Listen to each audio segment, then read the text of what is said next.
Thank you, Madam Speaker. Madam Speaker, I want to thank you for giving me this opportunity and also to thank the minority leader for bringing this timely motion. Madam Speaker, I want to speak as a professional and as a finance expert.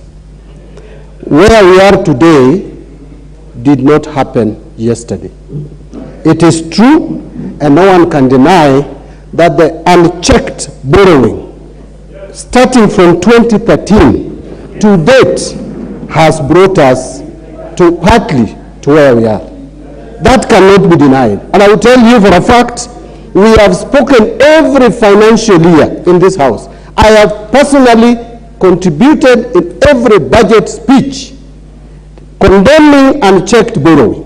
Now we are here, we should have known that when the shilling depreciates, then the debt will rise automatically. If you are paying 900 billion per year, you will pay 1.2 trillion today because the shilling is exchanging at 130 and not at 100 shillings a few months ago. Madam Speaker, I want to also say that having said that, I also talked here when Kenya Kwanza took over leadership. And I said that this is not the time to politic. This is not the time to remind us of what happened in the other election. And I said that this is not the time to talk about who owns what shares. What value is it to you to own shares in a crippling company, which is Kenya? It is collapsing. So what if you own shares? The Deputy President, I want to ask you. If you own shares alone, and Mbadi doesn't have shares, and it is collapsing, so what? Let us avoid escapism. Let us realize that now that you are in office. Whether you came into that office through the window or the back door, you are there. You must deliver to the people of Kenya. There is no excuse. Madam Speaker, why do you keep reminding us of what happened yesterday when today President Uhuru Kenyatta left 44 PSs in office and you came in with a struggling economy and you increased the number to 51? What austerity measures? You came in to office when Uhuru Kenyatta had this CASS, which is even illegal in my view, unconstitutional. There were 23. And then today, there are 50. And you are telling us that we are on the right track, that we are waiting for tomorrow. Which right track is this? The truth of the matter is that there is no extravagance in this government. Order, Mbadi, Leader of Majority, what is your point of order? Again, on standing order 91, Honorable Speaker, statements of fact.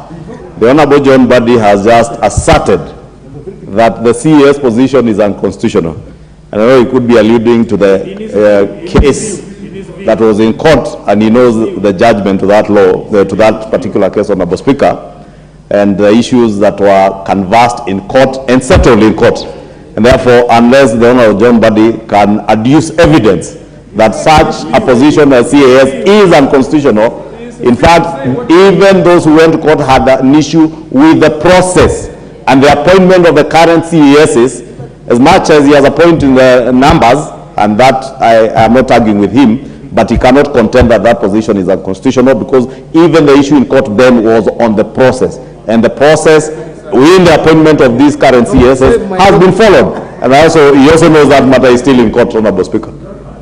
I only want to respond by telling William Samoei Ruto, please don't listen to Chungwa, listen to John Mbadi.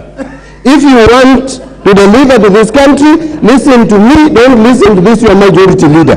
Because, Madam Speaker, what I'm speaking is what will help this country, not these side shows. Madam Speaker, this is the time when we are talking of austerity measures, and you have a government that is buying vehicles, and there are vehicles that are enough for the public officers.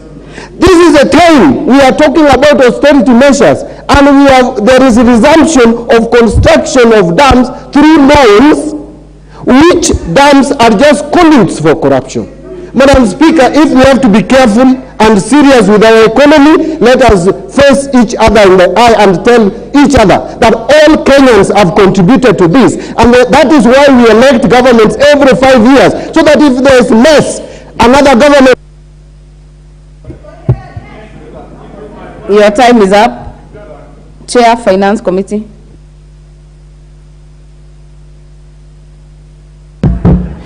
Thank you very much, Honorable Speaker. And for